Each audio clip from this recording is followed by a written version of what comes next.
మొటిమలు ఎప్పుడైనా పిండినప్పుడు ఏమవుతుంది? అసలు మొటిమలు అనేటివి ఫార్మేషన్ ఏంటి? అసలు ఆ ప్రాబ్లమ్ ఎలా అవుతుందనే దాని గురించి నేను మీకు ఇవాళ వివరిస్తానండి. మనకి చర్మంలో మొటిమలు అనేటివి ఎక్కువ ఆయిల్ గ్లాండ్ మీడియేటెడ్ ఉంటాయి. హార్మోనల్ ఇంపాక్ట్ తోటి అక్కడ బ్లాక్ అయిపోవటం తోటి కొమిడౌన్స్ అవుతాయి. వాటి నుంచి బాక్టీరియల్ ఇన్ఫెక్షన్ రావటం, అలానే బాక్టీరియల్ ఇన్ఫెక్షన్ పస్‌గా మారటం, అలానే వచ్చేసి మనకక్కడ గుంతల్లాగా మారటం. ఇక్కడ ఏమవుతాయి? ఇక్కడ బాక్టీరియల్ ఇన్ఫెక్షన్ ఎప్పుడైతే వస్తుందో ఇన్‌ఫ్లమేషన్ అనేది స్టార్ట్ అవుతూ ఉంటుందండి.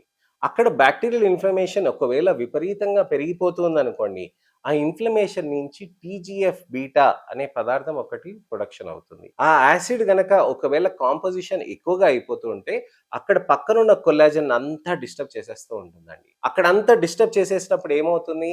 అక్కడ కొత్త కొల్లాజెన్ అనేది ఫార్మేషన్ రావాలి. కానీ అక్కడ ఎంఎంపీస్ అనేటివి కొన్ని పాత్వేస్ ఉంటాయన్నమాట.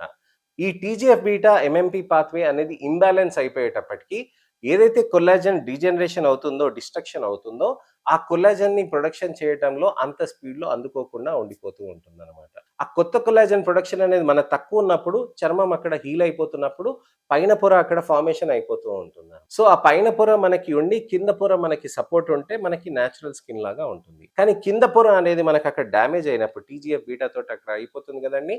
మనకి చర్మంలో పైన పొర ఫార్మ్ అయిపోయి ఇలా గుంతలాగా మారిపోతూ ఉంటుంది. మొటిమల్ని గిల్లినప్పుడు ఏమవుతాయి? ఎందుకు స్కార్ ఫార్మ్ అవుతుంది? మనం మొటిమల్ని గిల్లినప్పుడండి దాంట్లోంచి మనకి చీమ ఏదైతే ఉందో బయటికొచ్చేస్తుంది. ఆ చీమ ఏదైతే బయటికొస్తుందో లోపల కూడా మొత్తం స్ప్రెడ్ అవుతూ ఉంటుందండి. ఆ స్ప్రెడ్ అయినప్పుడు ఏమవుతుంది?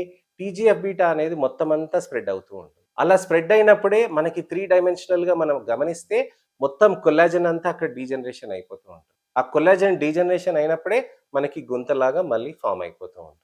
సో, మనం చర్మాన్ని ఎప్పుడైనా గాని మొటిమలొచ్చినప్పుడు ఎప్పుడు కూడా పిండకూడదండి.